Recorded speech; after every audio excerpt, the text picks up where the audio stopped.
in there. You took that drain out of there. You'll feel better having it out than having it in.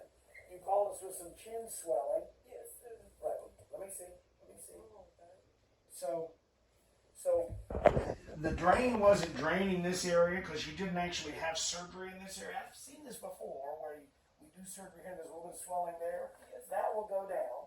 That's not that's not running of fluid from there to there. Or if it is, I think that it's not something that can be drained. You could do nothing to that, and I guarantee it'll go away. Or you can massage it down, okay? We commonly would see swelling here because that's above the incision, but not there. But I've seen that. I think I've only seen that once, and it's a little odd because the surgery was nowhere near there. You can see that's a little bit below there, but every cell in your body generates fluid every day. And that's part of what we're draining when we do surgery. But if you sprain your ankles, fluid swells up, but you can't drain it with a needle. It's fluid in between the cells because the inflammation blocks the cellular waste fluid generation. And that's what this is. But it's a little odd because it should just keep going on down your neck. But I've seen that. Again, and it's not anything bad, and it's not going to like threaten your airway or anything. You can massage it down like this, but you can just leave it alone. It will go away. I'm sure it is related to the surgery, okay? Your pathology is still pending, which is a little surprising, but that doesn't mean anything bad. It just means it's pending. And in surgery, your tumor was pretty big and was on the inferior division of the nerve. We dissected out the nerve the way we always have to, and it was totally intact. But when I stimulated it, it wasn't moving well. And it looks like you have some weakness, and that will all recover. Now, did you go to a wedding? Or you were going, or a funeral? I'm sorry. It was a funeral. Did you go or did she stay? Not yet. No, they're still waiting on the toxicology report or something like that. So they haven't had it yet? No, sir. Sorry about that. Yeah. Okay. So, raise your eyebrows like that. Right? Okay. Close your eyes. Tight. Tight. Close your eyes really tight. Okay. And so, you've got eye closure there, but it's a little bit weak. And you've got definite tone over here. So let me tell you this. If you cut a nerve in half, you will have no tone, meaning the nerve to your arm, or all the nerves to your arm, you'll have no muscle tone. The first thing a nerve gives you is tone. And the reason I mention that is, one of the consequences of chronic facial tone is these nasolabial folds, okay? So if you have zero tone, ironically, it makes you look younger. Let's face it like this. A person with zero nerve function looks like this. Does that make sense? Because why do you have a line there? Why do you have any wrinkles? Why do I have any wrinkles? It's muscle tone, okay? And so if you lose your tone, ironically, it's not good, but if you completely destroy the nerve, it makes you look younger. So you've got a line here. If you notice, it's less intense than the other side. You notice that? The nasolabial fold, but it's there, okay? And you've got movement, but it's weak. Okay, raise your eyebrow. You can.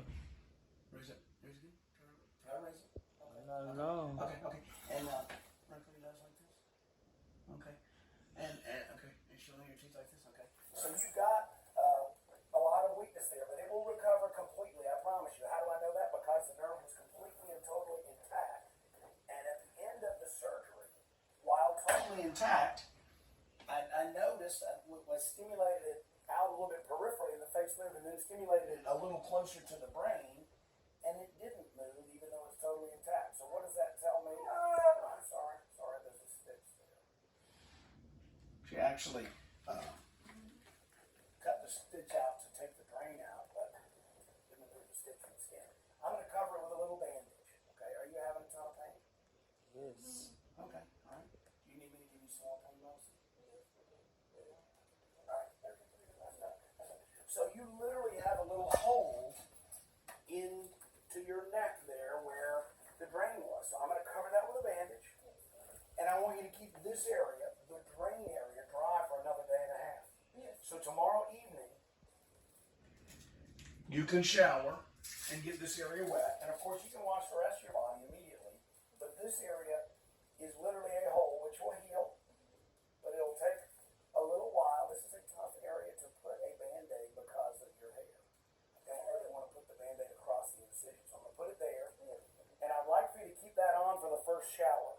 Okay? And I'm going to give you another one in case something falls off. And then you don't need one after that. Okay? Okay? All right. So you saying that her nerve, like that side of the face, will go back to normal? Oh, yeah. It will recover. I feel totally confident because everything's totally intact. And so when we do surgery around nerves, sometimes they're very sensitive. Well, I should say that when you're dissecting on a nerve, it's always giving it minor trauma. It's you banging on it a little bit. And many times they're totally resistant to that. Other times they'll become temporarily weak. But if you leave the nerve intact, it will work just fine. And it is totally intact. I was really surprised in the case I'm like going, I can see all of it. And I can touch it out here and it makes your face move, but then I touch it back here and it does not. But it's all totally intact. So I'm not surprised that you have weakness. You do have some tone and wrinkle. And wait, I'm going to try to hold this side of your face and try to wrinkle your nose like that. Okay. So you see that? Mm-hmm. So there's movement there. Okay.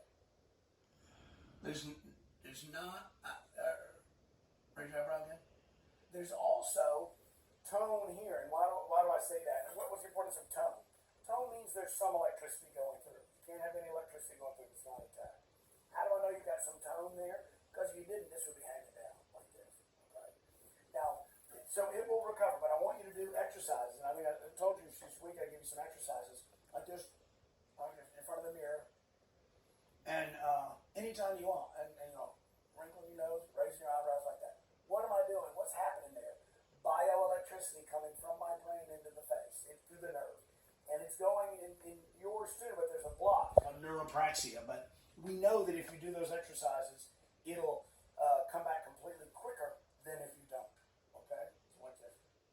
And what else was I going to say? The only potentially dangerous thing is eye dryness. As your eye bothering, does it hurt a lot?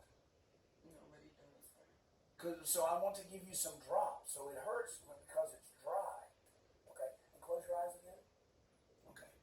So what happens is that there's a nerve to open the eye, which is the third nerve, and then there's a nerve to close the eye, which is the facial nerve. Okay.